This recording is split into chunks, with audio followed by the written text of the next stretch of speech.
Hey folks, this is Caleb with Northwest Roof Maintenance. We are in Portland, Oregon today, working on a couple of skylights. The interesting thing about these skylights is we are only having to repair the top section of the skylight. A lot of times, failing skylights don't happen because of the skylight themselves. They happen because the flashing around the skylight that's supposed to keep them watertight was not installed properly. That is the most common case of failing skylights.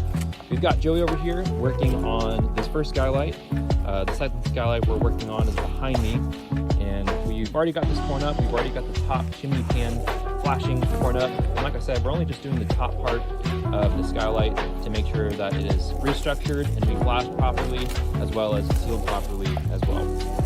Nice work, Joey.